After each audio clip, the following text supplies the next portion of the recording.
Hello all, welcome to Friday stories. आज की कहानी खालिद आदम की है। सुनते हैं खालिद की कहानी। हेलो, मैं खालिद। मैं मुंबई का रहने वाला हूँ। मेरा रेंटर कार का बिजनेस है। मेरे अंडर जो कार्स हैं वो महाराष्ट्र के हर जगह जाती हैं।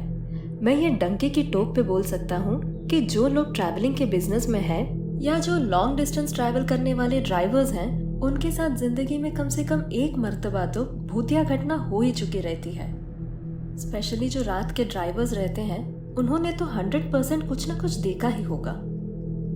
रात के वक्त ट्रैवल करते हुए ये सब देखना मेरे लिए तो आम बात हो चुकी थी। मुझे पता रहता था कि रात के वक्त ऐसी जगहों पे गाड़ी से बाहर नहीं निकलना होता है, चाहे कुछ भी हो जाए। और कार के अंदर हमेशा अपने भगवान का एक छोटा सा फ्रेम रखना जरूरी रहता है। मैं ये बात कुछ 15-16 साल पहले की कर रहा हूँ, जब मेरे अंडर काम करने वाली सारी गाड़ियाँ जा चुकी थी भाड़े पे, और मेरे बहुत ही एक क्लोज फ्रेंड, जिसका कोई अर्जेंट लीगल काम आ गया था रातों रात, उसको पुणे जाना था। कुछ भी करके उसे सुबह तक पुणे के ऑफिस पहुँचना था। अब कोई और तो था ही नहीं, और वो मेरा बहुत अच्छा दोस्त था, इसलिए मैं खुद मेरी गाड़ी में उसको लेके चला गया। मुझे तो ये पता था कि जिस रास्ते से मैं मेरे दोस्त को लेकर जा रहा था, वहाँ रात को कैसी कैसी घटनाएं होती रहती हैं। मैं जिस रास्ते की बात कर रहा हूँ वो मुंबई पुणे एक्सप्रेस हाईवे था। यहाँ रात को सेफ नहीं था, पर मैं जानता था कि कुछ भी ऐसा अटपटा दिखे तो गाड़ी रोकनी नहीं है और सीधे सीधे गाड़ी चलाते जाना है। मुझे एग्जैक्टली याद नहीं है कि मैं मेरे दोस्त को लेकर कब निकला था, पर मुंबई पुणे एक्सप्रेस हाईवे आते आते कुछ 1:30 बज गया था। मेरे दोस्त से बात करते करते टाइम कहाँ जा रहा था मुझे मालूम ही नहीं पड़ रहा था। थोड़ा आगे पहुँचने पर मेरे दोस्त को भूख लग गई और उसने मुझे कहा, कार रोक ले, मैं खाना लाया हूँ, वो आराम से पहले खा लेते हैं और फिर निकलते हैं आगे।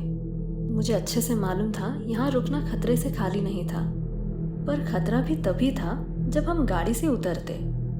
तो फिर हमने साइड में कार रोक ली और उसका लाया हुआ खाना खाने लग गए। हम खाना खा ही रहे थे तो इतने में अचानक हमारे सामने एक सफेद साड़ी में औरत आई झाड़ियों से। मैंने और मेरे दोस्त ने आसपास देखा, वहां ना कोई घर था ना कुछ। वो बस रास्ते के बाजू में पड़ने वाली झाड़ियों में से अचानक आ गई। मैं 110% श्योर था कि ये चीज क्या थी। मेरे साथ ऐसी घटनाएं पहले बहुत बार हो चुकी थी, शायद इसलिए मुझे बिल्कुल डर नहीं लग रहा था। वो औरत दिखने में बहुत ही ज्यादा खूबसूरत थी और वो हमें देखकर स्माइल दे रही थी।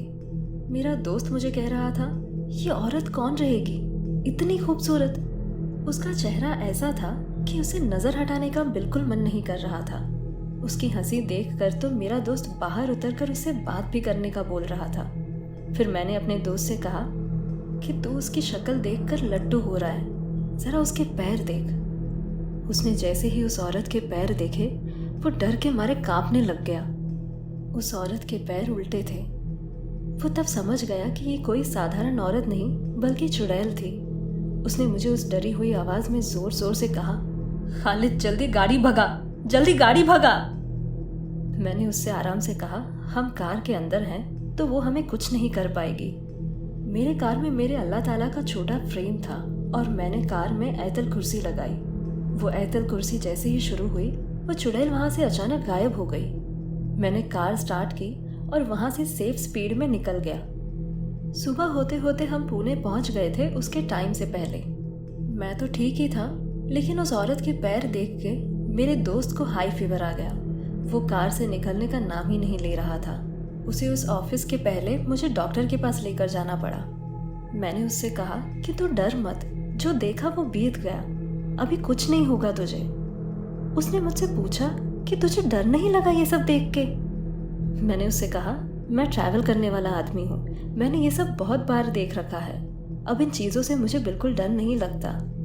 फिर डॉक्टर के पास से सीधा उसे उसके ऑफिस ले गया और आधे घंटे में उसका काम खत्म होते ही वैसे ही दिन के टाइम पे उसने मुझसे कहा कि तू वापस मुझे मुंबई ले चल, यही दिन के उजाले में अभी के अभी। तो मैंने उसे वही टाइम वापस मुंबई लेकर आ गया। मैं ये यकीन से कह सकता हूँ, अगर हम गाड़ी से उतर गए होते उस चुड़ैल की खूबसूरती देखकर, तो वो हम में से किसी को नहीं छोड़ती। सुबह तक या तो रास्ते पर या तो उस रास्ते के बाजू वाली झाड़ियों में हमारी लाशें मिलती। ये थी हमारी आज की कहानी।